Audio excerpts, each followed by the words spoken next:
원하노라. 아멘. 할렐루야. 네, 반갑습니다. 지난 시간에 이어서 같은 본문 말씀으로 하나님의 은혜를 나누겠습니다.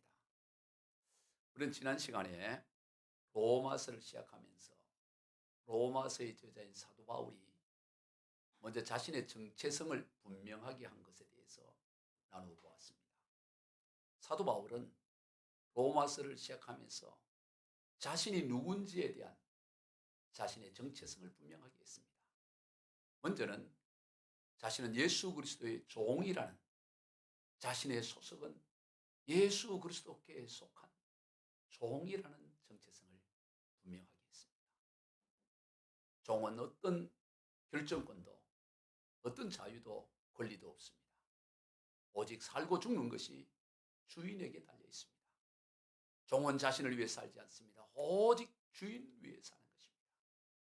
그래서 살든지 죽든 먹든지 마시든지 무엇을 하든지 다 주인을 위해 사는, 자신의 명예, 자신의 주장, 자신의 영광 하나 없고 오직 예수 그리스도의 영광만을 위해 사는, 오직 예수 그리스도의 유익만을 위해 사는 그런 예수 그리스도의 둘로서로서 노예로서의 종이라고 자기는 자기 정체성을 분명하게 했습니다.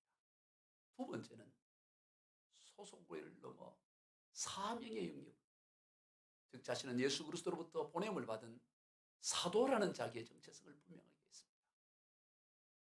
예수 그리스도의 보냄을 받아 그 자기에게 맡겨진 사명을 다하기를 생명보다 다하며 모든 것을 그 뒤로 하고 맡긴 그 사명을 향해 달려가는 인생, 마치 왕의 어명을 받아 그 파발수가 그걸 달려가듯이 자신은 일생 달려가는 그 사명을 이루기 위해 온 힘을 향해 달려가는 그런 사도로서의 자기 정체성을 말했습니다. 그리고 세 번째는 본질적인 영역으로서 하나님의 사랑을 입은 성도라는, 성자라는, 부족하기 그지없고 연약하기 그지없지만 예수 그리스도의 보혈의 피로 구별되어지고 정결하게 되어지고 거룩하게 되어져서 성도, 성자라는 이 자기 본질적인 정체성을 말했습니다. 로마서는 로마에 있는 성도들에게 사도 바울이 쓴 편지 서신서이죠. 그 가운데 우리가 지난 시간 오늘 살펴볼 이 부분은 로마 교회 성도들에게 인사를 하는 인사의 내용입니다. 편지의 첫 부분은 당연히 인사로 시작을 하죠. 우리도 편지를 쓸 때 사랑하는 아무개에게 쭉 인사를 하고 그동안 잘 지냈느냐 하면서 시작을 하는 것입니다. 로마서를 비롯한 사도 바울이 쓴 모든 서신서들의 양식이 그랬습니다. 그런데 이 로마서의 인사는 다른 서신서들과 다른 특징이 있습니다. 다른 서신서들에 비해 인사말이 아주 길다라는 특징이 있어요. 보통 한두 절, 길면 한 3절 정도 인사로 끝을 맺는데 이 로마서의 인사는 무려 1절부터 7절까지 7절에 걸쳐서 인사를 합니다. 보통 그 서신서에는 발신인과 소신인 그리고 마무리로 은혜와 평강이 있을지어다 이렇게 끝을 맺어요. 당시 통용되었던 공식 그런 양식과 같은 인사말입니다. 에베소서 1장 1절로 2절의 내용을 같이 읽어봅니다. 하나님의 뜻으로 말미암아 그리스도 예수의 사도된 바울은 에베소에 있는 성도들과 그리스도 예수 안에 있는 신실한 자들에게 편지하노니 하나님 우리 아버지와 주 예수 그리스도로부터 은혜와 평강이 너희에게 있을지어다. 자신이 누구인지를 밝히고 또 누구에게 이러면서 은혜와 평강이 있기를 바란다. 이렇게 인사가 시작됩니다. 그리고 빌립보서에 보낸 편지도 마찬가지입니다. 빌립보서 1장 1절로 2절입니다. 그리스도 예수의 종 바울과 디모데는 그리스도 예수 안에서 빌립보에 사는 모든 성도와 또한 감독들과 집사들에게 편지하노니 하나님 우리 아버지와 주 예수 그리스도로부터 은혜와 평강이 너희에게 있을지어다. 아주 전형적인 편지 형태인 거죠. 로마서의 구조도 기본은 그렇습니다. 발신인과 수신인을 쓰고 나서 마무리로 은혜와 평강이 있기를 바란다. 이렇게 해요. 그래서 로마서 1절과 7절만 보면 전형적인 편지 형식입니다. 1절과 7절을 읽어봅니다. 예수 그리스도의 종 바울은 사도로 부르심을 받아 하나님의 복음을 위하여 택정함을 입었나니 7절 로마에서 하나님의 사랑하심을 받고 성도로 부르심을 받은 모든 자에게 하나님 우리 아버지와 주 예수 그리스도로부터 은혜와 평강이 있기를 원하노라. 그렇게 1절과 2절로 해도 전혀 인사말에 손색이 없습니다. 그런데 그 1절과 7절 사이에 2절로부터 6절의 내용이 있다는 겁니다. 이 2절로부터 6절의 내용은 무엇이고 왜 2절로 6절의 내용을 인사말 속에 넣었을까 하는 거예요. 2절로 6절의 말씀은 복음에 관해서 말씀하고 있습니다. 그리고 그 복음에 관한 내용이 로마서 1장부터 10장 전체를 압축하고 있는 것을 보게 돼요. 이 로마서는 복음이 무엇이냐? 복음에 관해 말하는 서신서입니다. 그래서 이 오늘 본문에 해당하는 1장 2절로부터 6절의 그 압축된 내용을 풀어놓은 것이 1장부터 16장까지 내용이다. 설교 조금 어렵습니까? 예. 강의하는 것 같아요. 예. 너무 긴장을 하는 것 같아요. 그러니까 그 2절부터 6절의 내용을 다 풀어놓은 것이 1장부터 16장까지의 내용인 거예요. 그리고 2절부터 6장의 내용은 뭐라고요? 복음이 뭐냐? 복음이. 복된 소식이 뭐냐? 이거를 지금 로마서는 설명하고 있는 거예요. 그래서 그걸 한번 살펴보면 우리 2절 첫 부분이 이 복음은 하고 복음을 설명을 해요. 쭉 하고 나서 4절 끝 부분은 우리 주 예수 그리스도이십니다. 이걸 연결해버리면 중간에 걸 다 꺼내버리고 연결하면 이 복음은 우리 주 예수 그리스도십니다. 복음이 뭐냐? 우리 주 예수 그리스도가 복음이다. 그거를 로마서 전체가 설명하고 있다 이 말이에요. 즉 복음의 핵심, 예수 그리스도가 복음의 핵심이라는 복음이라는 것을 로마서는 설명하고 있습니다. 그러면 왜 예수 그리스도가 복된 소식 복음이냐? 오늘 그 2절로 6절 안에 왜 예수 그리스도가 복음인지를 압축해서 설명하고 있고 그리고 나머지는 1장부터 10장까지 그걸 풀어서 설명을 하고 있습니다. 먼저 예수 그리스도가 왜 복음이 되느냐? 왜 복된 소식이 되는가? 그것에 대해서 바울은 본문 2절입니다. 시작. 이 복음은 하나님이 선지자를 통하여 그들의 아들에 관하여 성경에 미리 약속하신 것이라. 왜 예수 그리스도가 복음이냐? 이것은 어느 날 갑자기 또 여러 날 고민하다가 진리가 터득되어져서 깨달은 것이 아니고 오래전에 구약 성경에 이미 약속된 예언된 그 약속의 성취이기 때문에 복음이다라고 그렇게 말하는 것입니다.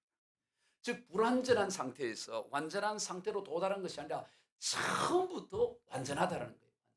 왜 예수 그리스도가 복음이냐? 예수 그리스도는 처음부터 완전한 분이시다. 인간이 부절언전하고 부족하고 그래서 오래 돌을 닦고 연구를 하고 깨달았고 나서 터득한 그런 진리가 아니라 처음부터 완전하게 시작되었다. 그래서 구약의 예언의 성취로 그렇게 기록되어 있다는 것을 말하는 것입니다. 여러분 구약 성경에 보면 예수 그리스도에 대한 수많은 예언과 약속들이 기록되어 있어요.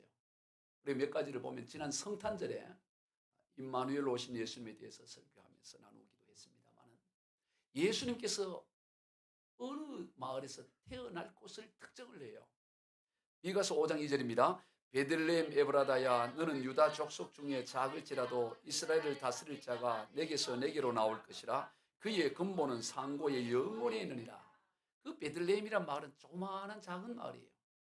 그러면 너 작은 마을 베들레헴아, 너 거기에서 그 근본이 영원, 근본이 상고, 가장 오래된 그 영원하신 분이 너 그 작은 마을에서 태어난다라고 미가 선지자가 예수님이 오시기 500년 전에 예언을 장소를 특정해요. 이스라엘만 해도 아니 온 세계 얼마나 장소가 넓어요. 마을이 얼마나 많습니까? 그런데 500년 전에 그 마을을 특정해요.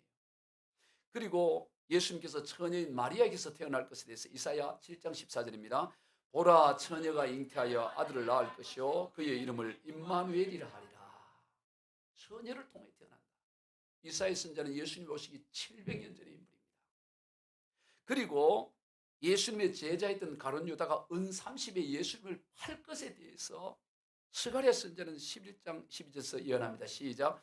그들이 곧 은 30개를 따라서 은 30에 예수님을 팔 것에 대한 예언이 되어 있고 또 예수님께서 죽으실 때 그의 옷을 로마 군병들이 제비 뽑기를 할 거다. 옷을 귀하니까 옷을 그냥 누가 한 사람이 그냥 통으로 가져가자고 제비 뽑기를 해서 옷을 가실 것이다. 는 그것도 예언을 해요. 이사야 53장 9절입니다. 이사야 22장 18절. 내 겉옷을 나누며 속옷을 제비 뽑나이다. 그것까지 다 예언돼요. 죽음 이후에는 부잣집 무덤에 장사될 것. 부자의 무덤, 요셉의 무덤에 장사, 부자였던 요셉의 무덤에 장사될 것도 예언합니다. 이사야 53장 9절입니다. 그의 무덤이 악인들과 함께 있었으며 그가 죽은 후에 부자와 함께 있었다. 수많은 예언이 구체적으로 예언되어 있어요. 특정되고 있습니다. 그래서 예수님께서 당시의 사람들을 향해 이렇게 말합니다. 요한복음 5장 39절과 46절입니다. 시작.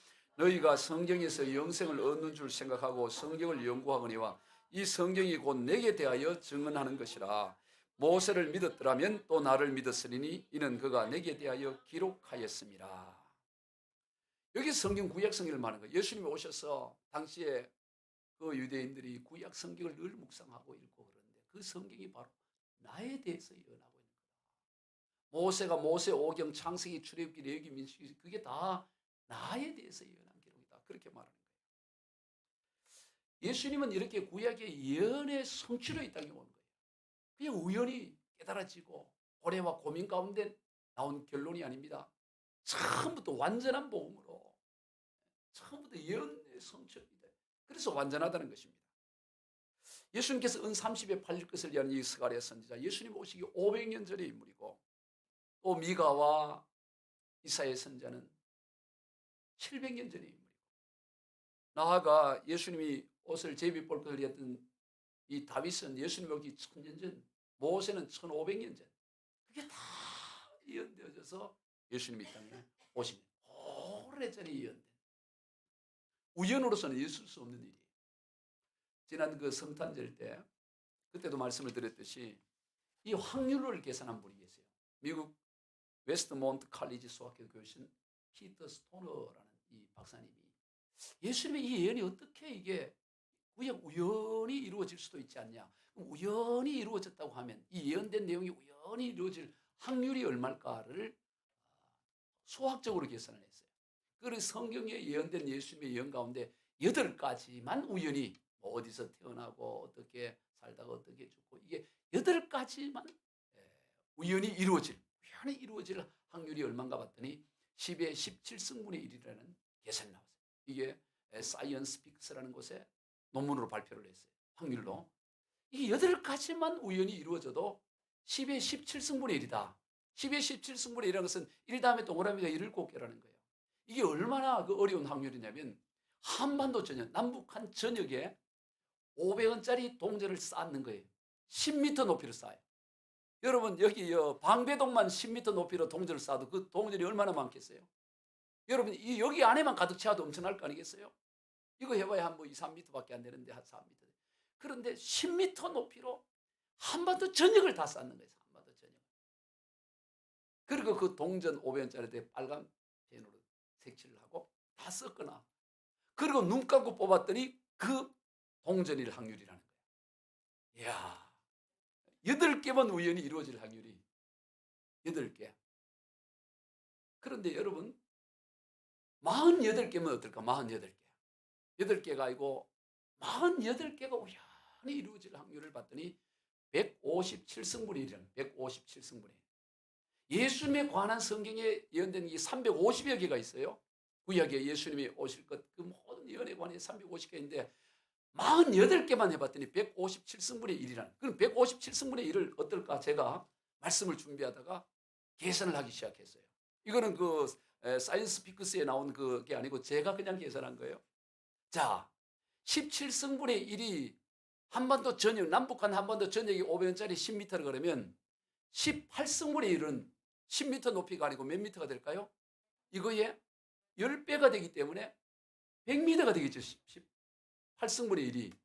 19승분의 1은 1000m. 1000m는 1km죠. 19승분의 1은 10km. 20승분의 1은 100km, 21승 1000km, 22승 10,000km, 23승 10만 킬로, 24승 100만 킬로, 25승 1000만 킬로, 26승 1억 킬로죠. 자, 10에 26승만 해도 동전을 여기서 1억 킬로를 쌓아야 될 만큼 동전이에요. 남북한 전체. 그리고 하나 뽑는 거야. 몇 승까지 이렇게 26승까지 그랬죠. 26승 1억 킬로. 여러분 남북한 전체 길이 봐야 1100km밖에 안 됩니다. 남북한 길이가. 남북한이 1100km 안 되는데 10에 26승이 1억 킬로를 쌓았고 거기에서 동전 하나 뽑는 거라고. 그러면 10에 17승분의 1에서 10에 157승분의 1까지 가려면 몇 번 더 가야 돼요? 지금 이게 그 17, 18, 19 해가 10번 가니까 26승 정도 돼. 그럼 이게 140번 더 가야 돼. 계속 가야 돼요. 이거에 또 10배. 1억 킬로, 그 다음 10억 킬로, 100억 킬로. 이게 140번 더 가야 된다고. 157 빼기 17 하면 140이 나오잖아요. 140번을 가야, 그럼 이거는 48승, 8개가 이루어질 157승분의 1이라는 것은 인간의 상상을 초월하는 거, 그건 있을 수가 없는 거예요. 확률의 수는 나올 수 있지만 도저히 있을 수 없다고. 48개가 이루어질 확률이 그렇다는 거예요. 지금 이게 목사님 뭔 얘기하나? 여기 지금 수학 시간인가? 이 미분 적분보다도 어렵네. 이래서 할 수 있는데 어쨌든 이게 우연히 48개가 이루어질 수 없다는 거예요. 우연히 이루어질 수 있다는 게. 그런데 48개만 예언이 있는 게 아니고 구약이 몇 개? 350여 개가 예언이 돼 있어요. 그러니 이게 350개가 다 완성되어서 이루어질 확률이라는 게 이게 우연히 있을 수 있냐면 우연히. 하나님의 예언, 하나님의 말씀은 완전한 거예요. 예수님은 이 땅에 오시면 완전하게 오셨고 그렇게 깨달아 가지고 뭐 불완전하고 돌을 터고 그런 게 아니다 이 말이에요. 보리수 나무 밑에서 돌을 닦아서 깨달아지는 게 아니고 처음부터 완전한 분으로 이 땅에 오신 줄로 믿습니다. 그래서 복음이라는 게 복음. 완전해요. 그러니 오늘 우리가 이 복음을 자랑해야 되는 것입니다. 이 엄청난 예언의 말씀의 성취.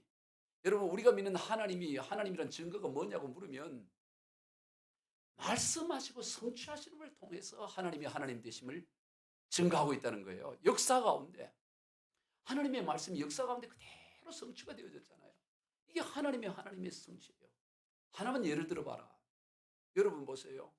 아브라함 시절에 수천 년 전 아브라함에게 저 강원도 전성에 나무꾼 같은 그런 좋은 사람 아브라함을 불러놓고 아브라함아 너 후손이 저 하늘의 별을 네가 셀 수 없는데 하늘의 별처럼 바다의 모래알같이 많을 거다. 그렇게 하나님이 말씀하셨어요. 여러분 그렇게 말한다고 그렇게 될 수가 있습니까? 여러분 누가 저 강원도 정선에 나무꾼 불러놓고 네 후손이 앞으로 장차 한 3000년 지나면 하늘의 별처럼 바닷가의 모래처럼 많다고 한다고 그게 이루어지겠어요? 그렇게 되는 확률이 어떻게 있겠어요? 그런데 아브라함에게 구약성에 보면 구약성경 창세기 15장을 비롯해서 곳곳에서 하나님은 아브라함이 그 약속을 해요. 네 후손이 하늘의 별처럼 바닷가의 모래알처럼. 여러분 지금 아브라함의 후손이 현존하는 지금 아브라함을 믿음의 조상으로 나는 아브라함의 후손이라고 말하고 있는 그 후손이 얼마 정도 될까요? 전체 70억 중에 약 40억 가까이가 아브라함을 믿음의 조상으로 여기고 있습니다. 이슬람이 한 18억, 17억, 18억이 다 이슬람 전부 아브라함을 믿음의 조상으로 여기잖아요. 그 다음에 기독교, 천주교 한 23억 전부 아브라함을 믿음의 조상으로 여기잖아요. 아니 그 약속의 말씀이 성취가 됐잖아요. 역사 가운데. 저 팔레스타인의 저 작은 곳에서 말이에요. 하나님이 하신 말씀이. 어떻게 그런 게 모든 게 다 예언이 성취되는 걸 통해 하나님이 우리가 믿는 하나님이 참 하나님이다. 이걸 우리가 증거하고 있는. 그러므로 오늘 우리가 이 하나님의 이 놀라운 이 역사를 우리는 자랑하고 증거하고 전해야 될 줄로 믿습니다. 우리가 이 결혼식을 해보면 요즘 다 보면 이 영상 시대가 좋아가지고 그 신랑 신부의 그 젊은 시절 태어날 때부터 그리고 또 이게 멋있는 장면, 결혼의 그 이 웨딩 촬영한 예쁜 모습들 다 하고 이렇게 자랑하잖아요. 너무너무 보기 좋지요. 그럴 때 보면 서로 신랑 신부 소개할 때 보면 우리 신부는 이러고 우리 서로 이렇게 이쁘게 여기고 자랑을 합니다. 그러나 얼마 지나가 보면 그 자랑보다는 원망이 많아지게. 결혼하기 전에는 내가 그대를 위해 하늘의 별도 달도 따다 주겠다고. 여러분 그 따주면 안 돼요. 달 따주고 별 따주면 이 사람 어떻게 살아가요? 예, 다 따주겠다고 해도 해 따주면 다 지구가 망하는데 그래 다 따주겠다 그러지만 결혼하고 몇 살다 보면 물도 안 떠다 줘요. 니는 손이 없단 말이에요. 그게 인생이라면 아무리 뭐 자랑하고 해봐야 다 서로 사랑한 당신을 위해 내 목숨까지 아까워하지 않는다고. 내 목숨을 바쳐서 그러나 그것도 잠시 좋을 때고 그게 불완전한 게 우리. 여러분 이 땅에 자랑할 만한 게 없어요. 여러분 맛있는 거 어디 가면 너무너무 맛있다고. 오랜만에 한번 먹으면 아침 점심 저녁 계속 먹어보세요. 질려서 못 먹다가 아무리 맛있는 음식도 아무리 좋은 경치도요. 자꾸 보면 볼 게 없어요. 제가 중국 그 칭다오 청도라는 곳에 가서 우리 노회 목사님들하고 갔었는데 거기 같은 태산이라는 산이 있는데 아주 입구부터 아주 웅장하더라고. 거기 가서 보고 나도 이야 그 안으로 들어가지 못하고 입구에서 거기 감동을 받아가지고 우와 산이 이렇게 멋있네 이러면서 한참 머물러서 막 사진 찍고 막 이렇게 한참 거기서 머물렀어요. 그러나 갔다가 돌아올 때는 쳐다보지도 않고 그냥 다 숙소로 돌아가는 거야. 여러분 아름다운 거 위대한 거 이 땅에 다 별거 아니에요. 다 잠깐이에요. 그러나 예수 복음만은 영원한 줄로 믿습니다. 완전한 복음, 만세전에 약속된 예언의 완전의 성취로 온 복음. 그래서 복음이 돼. 예수 그리스도는 어느 날 갑자기 오신 것이 아니라 구약에 예언된 대로 성취로 이 땅에 오셨기 때문에 완전함을 나타내는 것입니다. 다음으로 예수 그리스도가 복음인 것은 근본 하나님의 본체이신 예수 그리스도께서 육신의 몸을 입고 이 땅에 오셨기 때문이라고 말합니다. 오늘 보면 3절 같이 봅니다. 그의 아들에 관하여 말하면 육신으로는 다윗의 혈통에서 나셨고 근본 하나님의 본체이신 예수님이 이 땅에 육신의 몸을 입고 오셨다는 거예요. 이게 놀라운 복음이라는 것입니다. 세상의 모든 종교는 신을 향해 사람이 찾아가는 것입니다. 도를 깨닫고 뭔가 수행을 하고 신의 경지에 이르려고 부단히 노력을 하는 이게 모든 세상 종교이죠. 그러나 기독교에 보면 사람이 신을 찾아가는 것이 아니라 신이 사람을 찾아오신 것입니다. 하나님이 육신의 몸을 입고 이 땅에 우리를 찾아오셔서 우리를 대신하여 십자가에 죽으신 것입니다. 여러분 우리가 하나님이다. 하나님의 본체다. 그러니까 뭐 그런가 보다 싶지만 우리가 조금만 생각해도 이것은 도무지 있을 수가 없는 거예요. 어떻게 창조주 하나님이 그 인간을 구원하시기 위해 육신의 몸을 입고 이 땅에 오셔서 십자가에 죽을 수 있단 말인가요? 이건 사실 소설로도 나올 수 없는 이야기예요. 여러분 어느 동서고금을 막론하고 소설의 황제가 자기를 반역한 죄수를 살리기 위해서 밤에 몰래 그 죄수와 옷을 갈아입고 죄수에는 황제의 옷을 입히고 자기는 죄수복을 입고 다음날 참수가 되고 죽었다는 그런 이야기는 소설에도 없어요. 만약 그런 소설을 만들면 누가 그걸 읽겠습니다. 말도 안 되는 일은 소설을 쓰더라도 적당해야지. 그럼 누가 읽겠어요?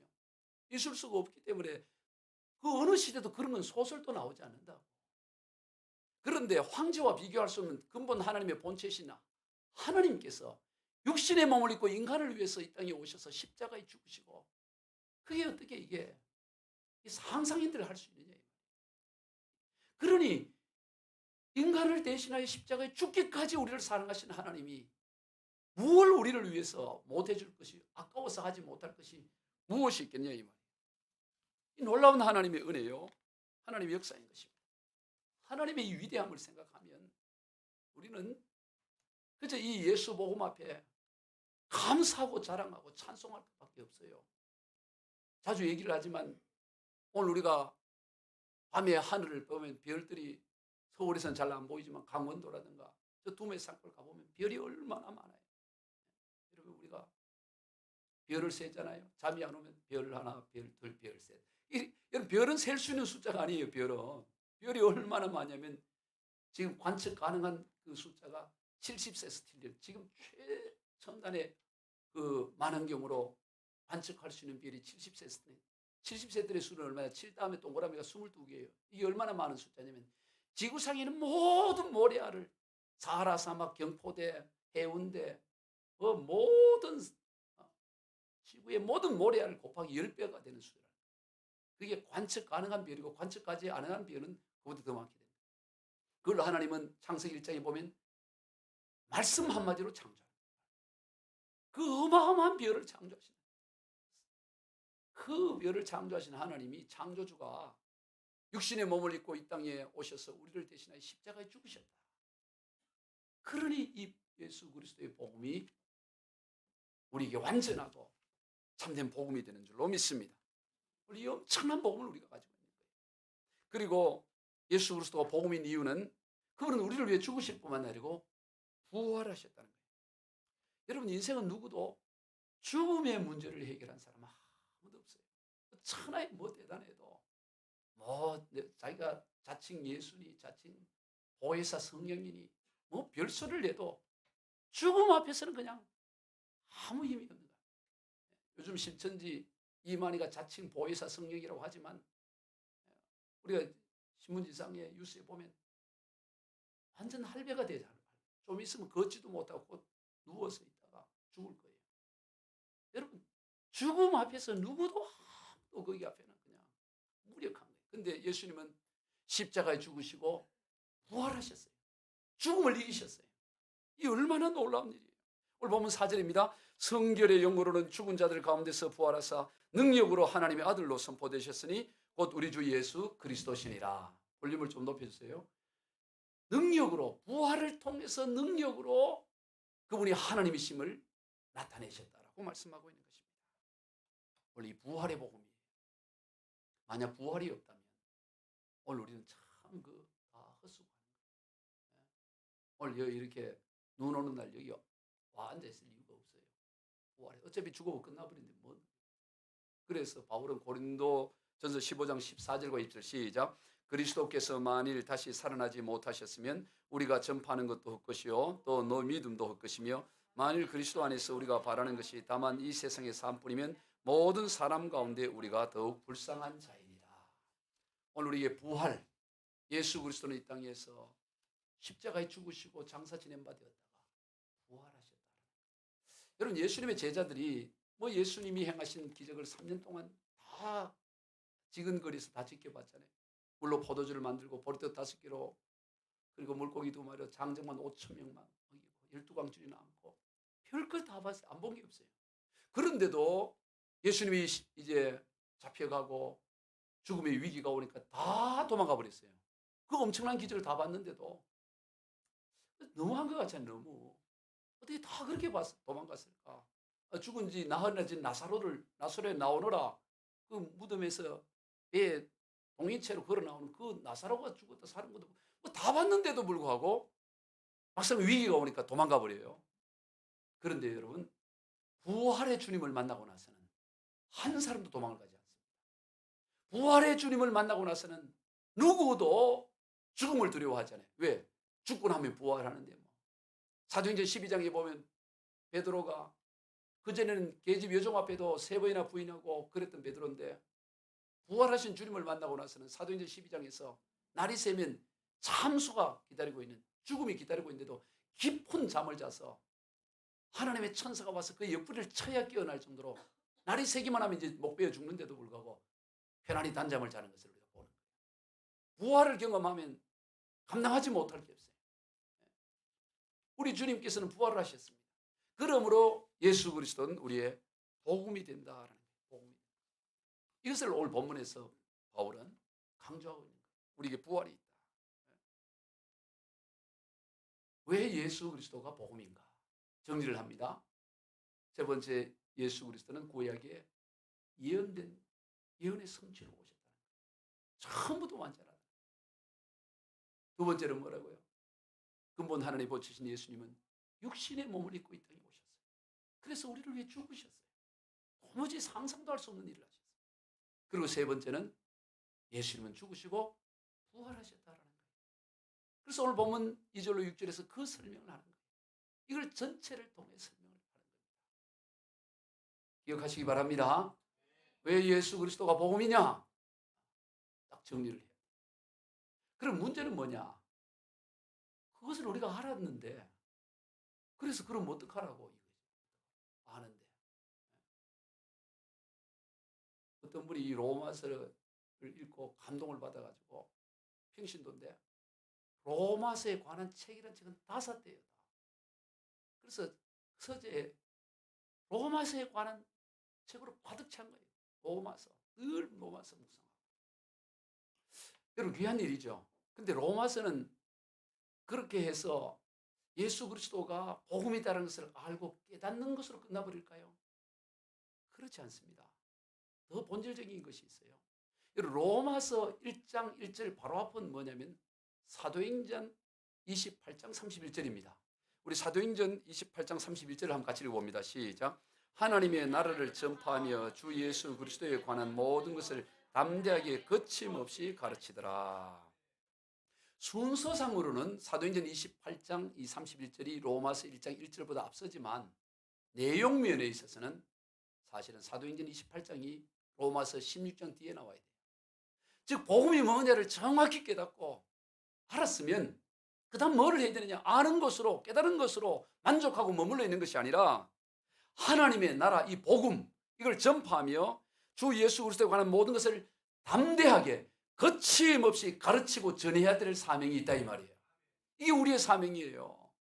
로마서를 아무리 다 1장부터 10장을 다 외우고 있고 주석책을 갖고 로마서에 관한 책을 다 서재에 다 가지고 있어서 로마서라고 하면 박사를 하더라도 거기서 끝나버리면 아무 의미가 없는 거예요. 그건 반쪽의 신앙밖에 안 되는 게 반쪽. 나가서 거침없이 담대하게 이 놀라운 하나님의 이 복음을 증거하고 전해야 된다 이 말이에요. 여러분 10,000원짜리 지폐가 반으로 잘라져 있어요. 그러면 이 반은 5,000원이에요? 휴지예요? 반밖에 없는 그 10,000원짜리는 의미 없어요. 휴지예요.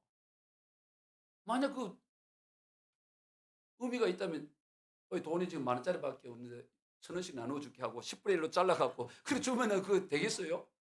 그 말이 안 되잖아요. 예? 1,000원이 다 돼야지. 10,000원이 다 돼 있어야지. 반 잘라면 의미가 없다. 오늘 우리의 예수 복음도 마찬가지입니다.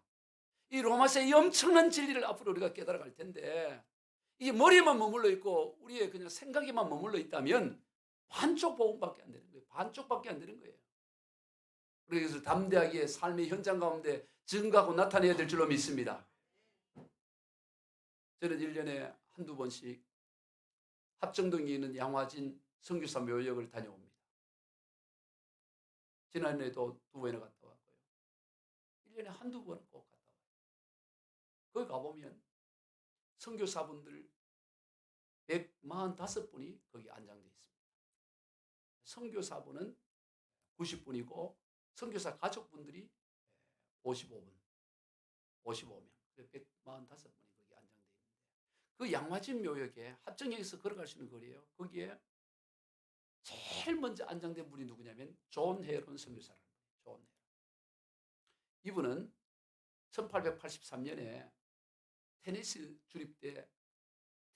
주립대 의과대학을 수석으로 졸업을 하는데 그 당시에 테네시가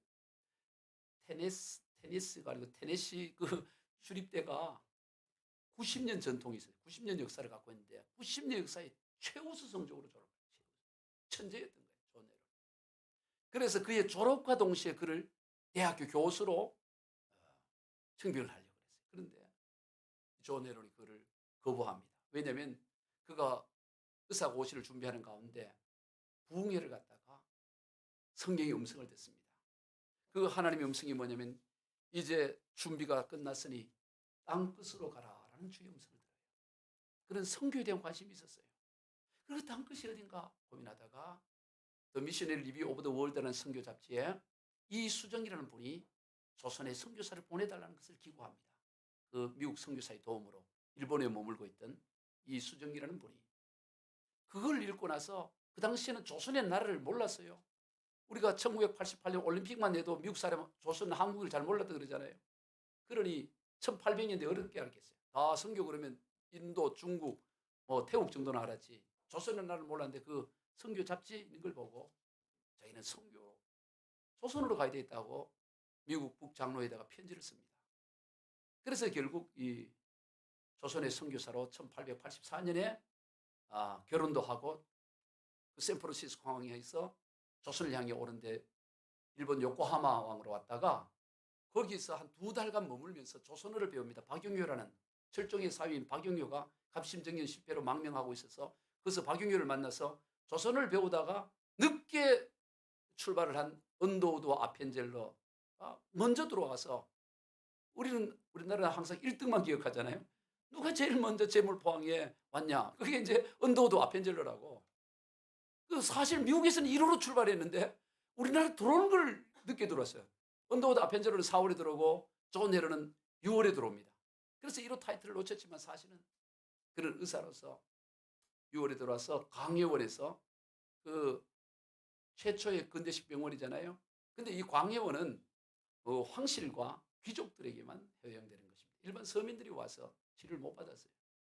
2대 원장으로 온 이 존 헤런은 그 광해원을 제중원이라는 이름으로 바꾸어서 또 그 주소도 옮기고 다른 곳으로 이사를 해서 누구나 올 수 있도록 이렇게 합니다. 하루에 많은 사람들이 60명, 90명을 늘 진료하고 그래 얼마나 힘들었겠어요. 그래서 혼자서 다 하다 보니까 그 몸이 허약해져 29살에 이 땅에 왔는데 몸이 허약해져서 더 이상 진료를 못하니까 고종 황제의 시위였으니까 고종이 저 남한 산성에 별궁이 있습니다.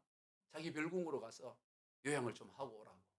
그래서 한 달간 요양을 하고 몸을 추스려서 다시 한양으로 돌아왔는데 돌아온 그날 소식이 전한 걸 32밖에 한 여인이 죽어가고 있다는 거예요. 그래서 돌아온 그날 비가 오는데 말을 타고 그 아직 몸이 완전히 회복되지 않은데도 그 여인을 치료하러 갔다가 왕제를 가고 치료를 하고 들어왔는데 그때부터 고열이 나고 일주일간 알아눕습니다. 바로 그 여인은 이질이라는 병에 걸렸고 그게 전염이 됩니다. 전염이 돼서 일주일간 났다가 결국에는 1890년 6월 26일 날 7월 26일 날 34살의 나이에 생을 마감해요. 34살의 생을 마감할 때 그때까지 그는 어떤 일을 했느냐면 조선 선교서회라고 해서 언도우드와 함께 그 기독교에 관한 출판 문서 그런 것을 하기도 하고 그리고 또 성경 번역위원회 위원으로 들어가서 성경 번역 그러니까 낮에는 수십 명의 환자를 돌보고 밤에는 성경 번역하는 일을 하고 또 선교사 전체의 선교사 공회의 의장으로서 그렇게 열심히 선교를 그래 다 하다가 결국에는 34살에 이 땅에 온 지 5년 만에 34살의 나이에 생을 마감하게 될 때 그가 두 딸과 아내에게 말하기를 나는 조선과 조선인을 더 뜨겁게 사랑하고 싶소라고. 그리고는 자기 병원에 함께 일하던 조선인들을 불러오라고 합니다. 그리고 그 죽어가면서 그들에게 예수님은 여러분을 사랑하십니다. 예수님을 믿으십시오. 그렇게 복음을 전하는 우리 천국에서 다시 만납시다. 그리고 유언을 남기고 생을 마감합니다. 여러분 미국에 있었으면 얼마든지 호의호식하고 잘 살 수가 있었어요. 그러나 그걸 다 뒤로 하고 그 복음을 전하기 위해 이 땅에 와다가 꽃다운 나이에 34살의 나이에 죽어 무덤에 묻히게. 제일 먼저 그 존 헤런에 묻히고 그다음 계속 선교사들과 여인들이 묻히는 것을 보게 됩니다. 여러분 복음은 명사가 아니라 동사예요. 복음은 반드시 행동으로 나타나야 합니다. 복음은 증거하고 전해야 되는 거예요. 그냥 알고 있는 것으로 끝나면 안 돼요. 그건 반쪽인 거예요. 복음이 휴지가 되지 않도록 해야 됩니다. 말씀을 정리합니다. 성경을 반지에 비유한다면 로마서는 반지에 있는 보석에 해당돼요. 다 귀하지만 보석 같은 게 이 로마서예요. 그러한 로마서의 핵심은 복음입니다. 그리고 복음의 실체는 예수 그리스도. 예수 그리스도가 복음의 실체예요. 왜 예수 그리스도가 복음의 실체입니까? 예수는 구약에 기록된 예언의 성취로 이 땅에 오셨고 그리고 예수님이 이 땅에 육신의 몸을 입고 오셔서 우리를 위해 죽으셨고 그리고 부활하심으로 하나님이심을 확실하게 증거로 보여주셨습니다. 오늘 우리도 이 예수 복음을 분명하게 붙들고 세상 가운데 나가 예수 복음 자랑하는 그런 귀한 삶이 다 되시길 주 예수 그리스도 이름으로 축원드립니다. 기도하겠습니다. 하나님 아버지 감사합니다. 오늘 우리에게 이런 이 엄청난 복음이 우리에게 있는데 우리는 입을 다물고 있지는 않는지 우리가 입을 열어 예수 그리스도의 이 복음을 온 세상에 전할 수 있는 인생 되게 하여 주옵소서. 사도 바울이 자기의 정체성을 분명히 했습니다. 자신은 예수 그리스도의 종이라며, 자신은 예수 그리스도의 사도라며, 자신은 하나님의 사랑을 입은 성도라는 이 분명한 자기 정체성을 가지고 오직 복음의 실제되신 예수 그리스도만을 위해 살아가고 증거하며 전했던 이 삶을 오늘 우리도 이어받아서 그렇게 살아가게 하여 주옵소서. 100년도 못가 잊어버릴 아무것도 아닌 썩어 없어질 그런 것에 마음 졸이며 거기에 우리 인생을 집중하며 허송세월하는 자 없게 하시고 오직 영원한 예수 그리스도의 복음을 위해 생명 다해 달려가는 인생 되게 주여 축복하여 주시옵소서. 예수님의 이름으로 축복하며 기도드리옵나이다. 아멘.